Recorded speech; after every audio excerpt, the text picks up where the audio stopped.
Now to our special report on those new leaks revealing a trail from the Kremlin to Facebook. You know, for regular investors, the Facebook story starts in May 2012 when the company went public and regular people could buy a share. But for big insiders, for billionaires, the story starts years earlier when Mark Zuckerberg handpicked who would get to put real money to get a piece of his coveted startup. I'm here with Mark Zuckerberg, CEO and founder of Facebook, and new investor Yuri Milner from Digital Sky Technologies. Hey, guys. Hi. First of all, congratulations to both of you. You've got some more money, Mark, and Yuri, you've got a piece of Facebook. That reporter voice is a tech reporter who was introducing Mark and his big new investor, Yuri Milner, who first bought a stake in Facebook all the way back in 2009. Now, Mark touted Milner's global perspective and said this was the best partner for Facebook. When we were thinking about doing this, we had a lot of optionality as to pick the partner that would be best for us, find the terms that would make the most sense for us.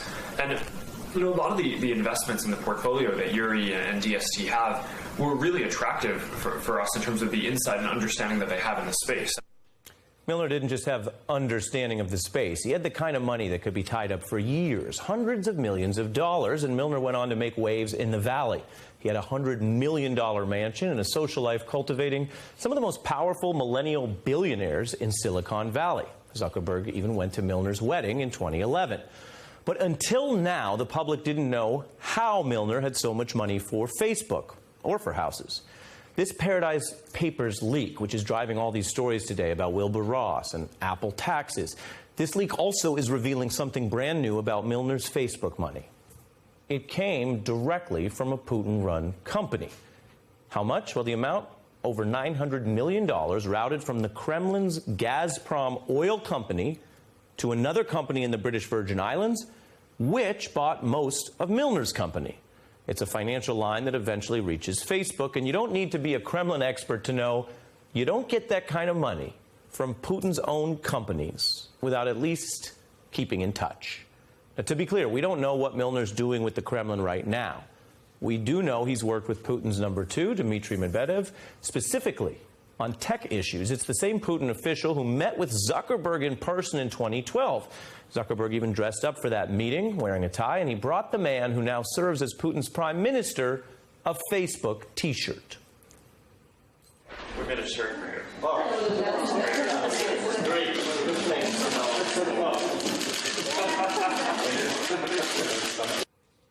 That's nice. This isn't in the news today because of Facebook's vaunted transparency. It's not even in the news because of the probes into Russian collusion. This is only in the news tonight because of a giant, pretty much unrelated leak of a law firm's secret files. Now, I can report for you that Milner is downplaying this. He says he was, quote, not aware Putin's Gazprom backed the stake in Facebook. And Facebook tells The Guardian this stake was sold 5 years ago, so they reject the idea they failed any obligations of due diligence. But even if both those defenses are true, they don't really address the problem for our national security. The money could be old news to Facebook. Milner may be ignorant or willfully blind of exactly how his Kremlin connections fund him, but he knows he's down with the Kremlin. And now we see one newly exposed link from Kremlin money to Mark Zuckerberg, and it runs right through Yuri Milner. So keep that in mind, Kremlin, Milner. For context about investments Jared Kushner failed to disclose because they were linked to Yuri Milner. In July, Kushner had to revise forms about his assets, including a tech company called Cadre. This weekend, Kushner revised his financial disclosures yet again, having inadvertently omitted 77 assets worth at least $10 million. It turns out he found more than 75 different assets that his lawyer says he plumb forgot to declare before. Two of the omissions stood out to me because they happen to be among his most valuable assets. First, a tech company called Cadre, which is an elite... A tech company called Cadre was the end of that report there. Now, that company, founded by the Kushner family, was the one he apparently forgot to list. Oops, we founded this company, but forgot it exists and didn't list it. That was exposed in July. Now, before he was busted, Kushner's lawyers made a big show of how many assets he disclosed and divested. Now, this is actually an important footnote. There's a lot of Trump defenders you may hear who say, gosh, it feels like the media is always slamming the mistakes or the conflicts of interest around Russia. But during the very first disclosures, we actually filed a Freedom of Information request to review Kushner's emails on ethics. And based on the divestments he did make, I reported that it looked like Kushner was doing things by the book. By the book. Credit from the media. That was in our report in February. But it didn't last, because by July, this cadre problem surfaced, with Kushner reporting he actually held between $5 million and $25 million. Now, failing to disclose millions of dollars in a company your family founded, not by the book.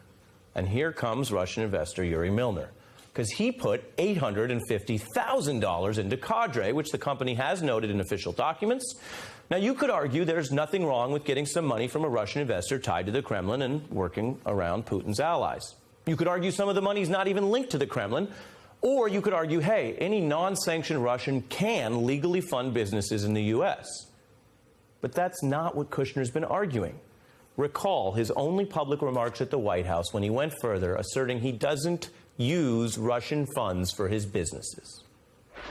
I have not relied on Russian funds for my businesses.